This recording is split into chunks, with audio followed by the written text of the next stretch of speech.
श्री कृष्ण भगवान की जय। पहले हमने जानी थी कार्तिक मास में कार्तिक स्नान व कार्तिक पूजा के बारे में, और अब हम जानेंगे 5 भीषम पंचक या पंचभिक्खियों का स्नान व उसकी पूजा के बारे में। कार्तिक मास में शुक्ल एकादशी से पूर्णिमा तक के समय को भीषम पंचक के नाम से जाना जाता है। इन 5 दिनों में स्नान आदि से निवृत्त होकर के कृष्ण जी के साथ ही महात्मा भीष्म की पूजा की जाती है। पहले हमने तुलसी के बिरवे में तुलसी की जड़ के पास राय दामोदर, मिट्टी के राय दामोदर भगवान को स्थान दिया था, लेकिन अब इन 5 दिनों में हम तुलसी के पास ही भगवान कृष्ण के साथ भीष्म पितामह जी को स्थान देंगे। चाहे तो किसी लकड़ी से गुड्डा टाइप कोई छवि भीष्म पितामह जी की बना लीजिए, या फिर किसी प्लेट में स्वास्तिक का चिन्ह बनाकर उस पर ही भीष्म पितामह जी की पूजा कीजिए। अब हम भीष्म पितामह जी को वैसे ही स्थान देंगे जैसे हमने पहले पूजा की थी, वैसे ही पूजा करेंगे। सब सामान अर्पण करेंगे, जैसे कि सोने की ईंट चंदन का गारा, आप कृष्ण जी का चिन्हियो चौबारा, भीष्म पितामह जी का चिन्हियो चौबारा, गुरु अपने जी का चिन्हियो चौबारा, खेड़े खवाजे का चिन्हियो चौबारा, पांचों पांडवों का, छठे नारायण का, 7वीं सीता का, 8वीं भवानी का, 9 लख तारों का, 10वीं यशोदा का चिन्हियो चौबारा, गंगा जमुना का, चांद सूरज जी का, धरती माता का, गऊ माता का, गुरु अपने जी का चिन्हियो चौबारा। जैसे पहले हमने पूजा की थी वैसे ही करेंगे।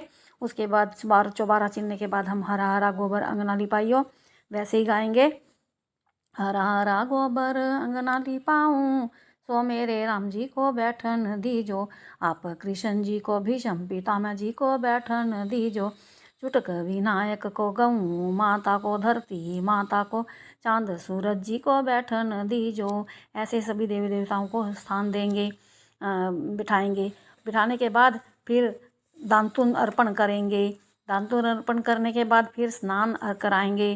स्नान कराने के बाद वस्त्र अर्पण करेंगे और वैसे ही गाते जाएंगे। और वस्त्र अर्पण करने के बाद हम तिलक लगाएंगे, तिलक अर्पण करेंगे। तिलक अर्पण करने के बाद हम पुष्प अर्पण करेंगे। फिर भोजन का सामान, खाने पीने का सामान अर्पण करेंगे। रसोई वैसे ही करेंगे जैसे पहले रसोई तैयार की थी यशोदा मैया ने रसोई तैयार करी थी। उसके बाद फिर भोग लगाएंगे। भोग लगाकर फिर कहानियाँ कहेंगे। अब इसमें भीष्म पितामह जी की कथा भी जोड़ी जाएगी। जैसे गणेश जी की कथा की थी, और फिर चुटक विनायक की कथा करेंगे। गणेश जी की कथा करेंगे, फिर चुटक विनायक की कथा करेंगे, फिर तुलसी रानी की कथा करेंगे, और लपसी तपसी की कथा करेंगे। उस जो वार होगा उस दिन उस वार की कथा करेंगे। बीच में भीष्म पितामह जी की यानी कि पंचभिक्खियों की कथा भी की जाएगी। वैसे ही 7 कथा करेंगे और उसके बाद आरती करेंगे। अब आरती इसमें इस बार ऐसे करेंगे।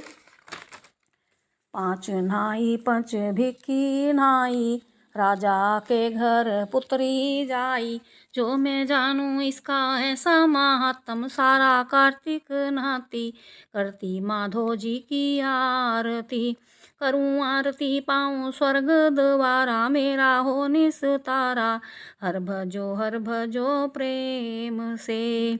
ऐसे 5 बार आरती गाएंगे और फिर वैसे ही सूर्य भगवान की पूजा करेंगे।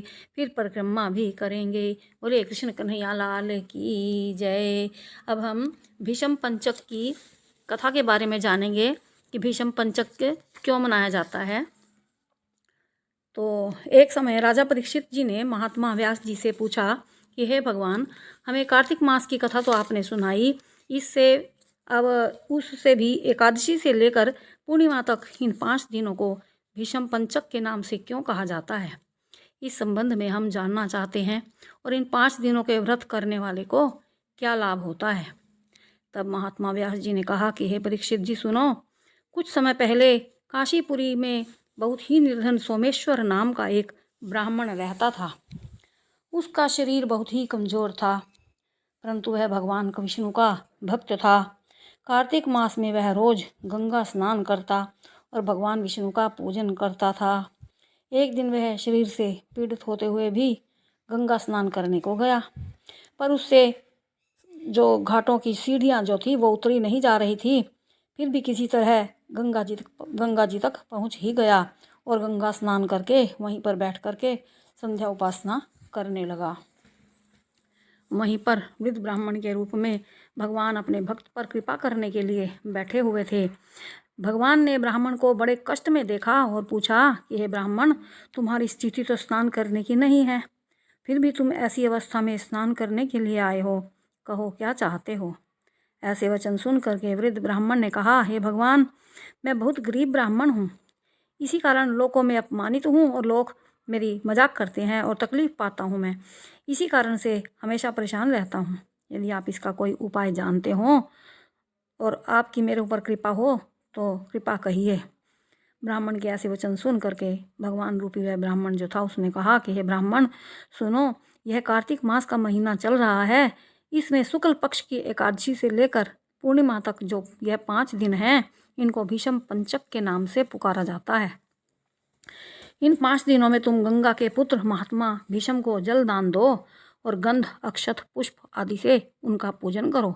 भगवान विष्णु की पूजा तुलसी पुष्प आदि से करो, इससे तुम्हारा सब कष्ट दूर हो जाएगा और तुम अंत में विष्णु लोक में निवास करोगे। हे ब्राह्मण, महाभारत की लड़ाई में जब महात्मा भीष्म शरशैया पर सोए हुए थे, उस वक्त अपने प्रिय अर्जुन को उन्होंने सब प्रकार का राजधर्म, व्यवहार धर्म, ज्ञान धर्म सब कुछ कहा था। उस समय अर्जुन के सखा कृष्ण वहीं पर खड़े थे। जब भीष्म से कृष्ण ने कहा कि हे पितामह, जब मनुष्य कार्तिक मास के शुक्ल पक्ष की एकादशी से लेकर पूर्णिमा तक तुम्हारे नाम से जल देगा और आपकी पूजा करेगा तो वह पूजा मैं स्वीकार करूँगा। अतः हे ब्राह्मण, इस भीष्म पंचक में महात्मा भीष्म का पूजन करना चाहिए, इसके करने से सब कष्ट दूर हो जाएंगे। उसके बाद ब्राह्मण ने भीष्म पंचक का व्रत किया और सब दुखों को त्याग करके सुखों को प्राप्त करता हुआ अंत में विष्णु लोक को गया। इसलिए कार्तिक मास में महात्मा भीष्म का व्रत करना चाहिए और उनकी पूजा करनी चाहिए, इससे सर्व आनंद होगा और अंत में मोक्ष को प्राप्त होता है। बोले कृष्ण कन्हैया लाल की जय। महात्मा भीष्म की जय। बोल बांके बिहारी लाल की जय।